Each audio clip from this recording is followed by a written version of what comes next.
E aí, pessoal, partiu falar de espiritismo? Porque hoje nós vamos estar falando dos motéis. Então já vai deixando aí o seu like, se inscreve no canal se você não for inscrito, porque é importante a gente falar desse assunto.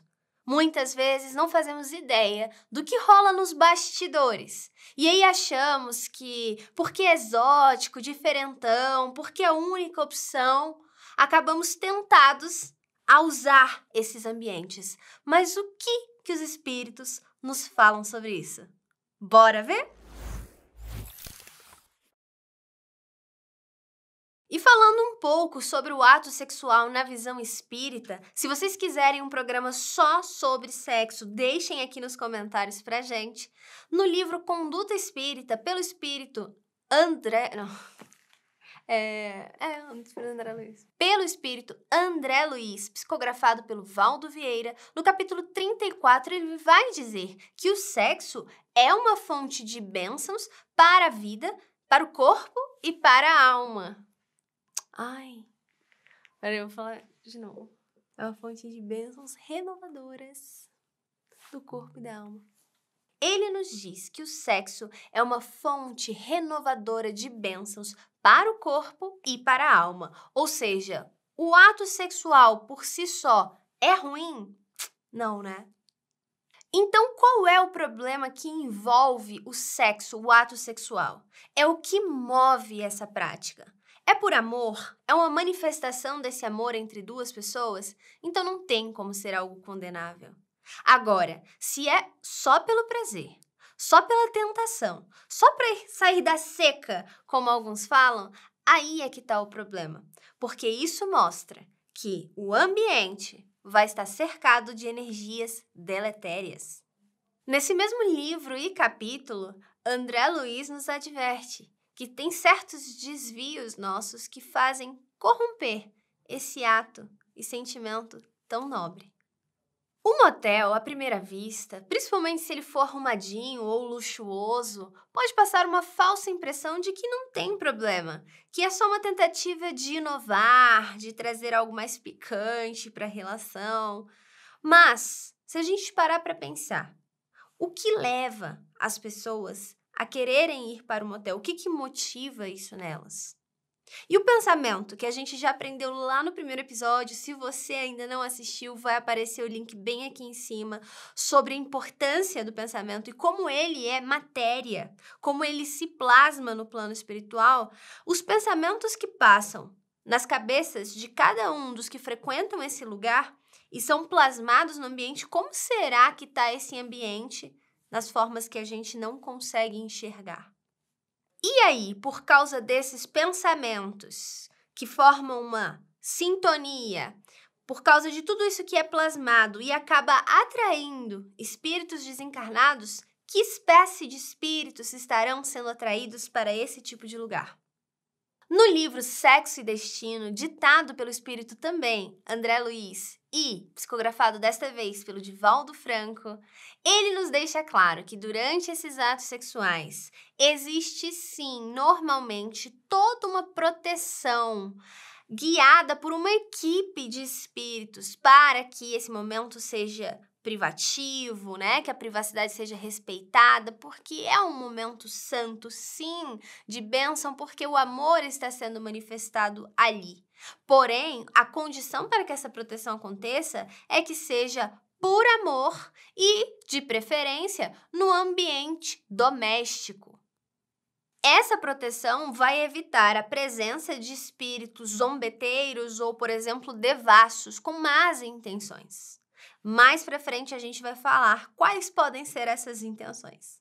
No livro Missionários da Luz, ditado pelo espírito André Luiz e psicografado pelo Chico Xavier, esse assunto também é abordado.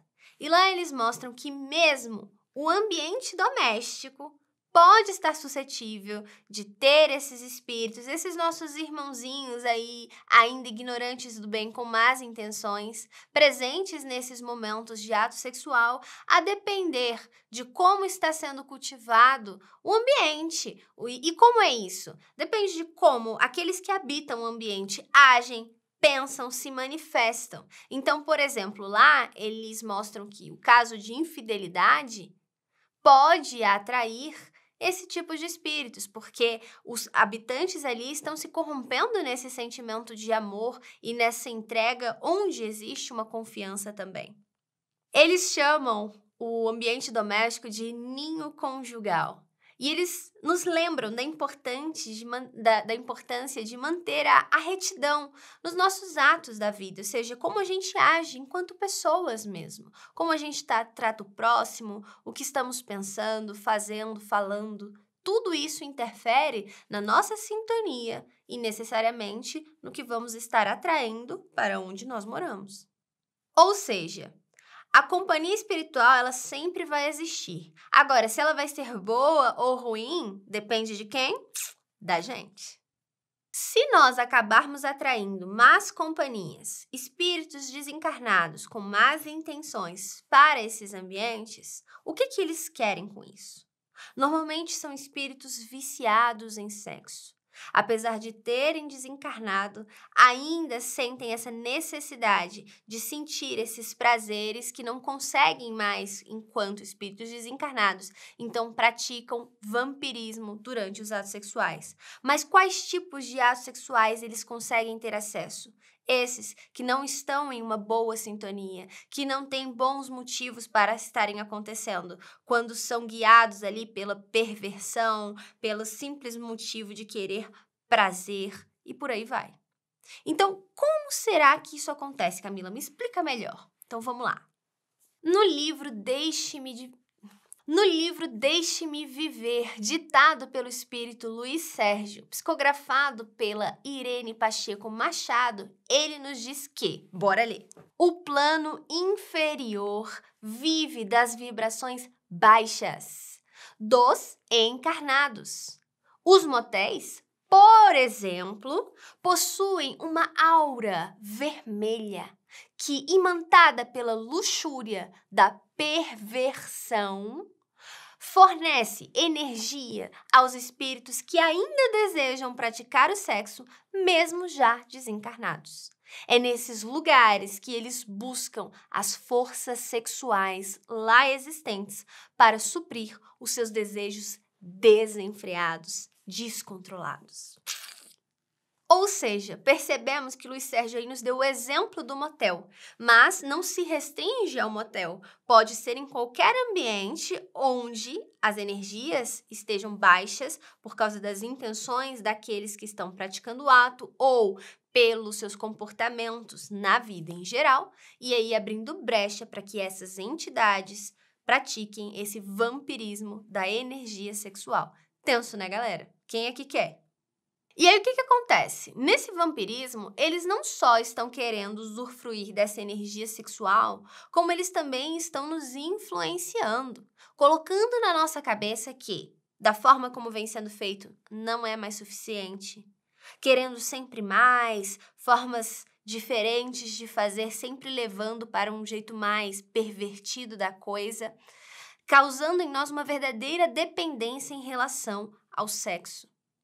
Então, muitas vezes, pessoas que já se encontram sobre essas condições não imaginam que isso se iniciou através de uma brecha que foi aberta para a influência espiritual desses verdadeiros viciados em sexo. Então, nós não temos espíritos somente viciados em álcool ou em drogas psicoativas, mas também no sexo. Agora, vocês imaginam estar ali durante o ato sexual e ter pessoas, porque são pessoas, somente são desencarnadas, assistindo, assim, uma galera assistindo, e ainda por cima, sentindo e absorvendo o prazer daquele momento, assim, tenso, né? Como evitar isso? É importante que as duas pessoas que estão praticando o ato, se amem verdadeiramente, que a vontade de praticar o ato sexual seja uma manifestação desse amor e o ambiente esteja em uma energia mais leve, mais suave, um padrão vibratório mais alto, que vai depender dessas pessoas, mas também das atividades que são realizadas nesse ambiente.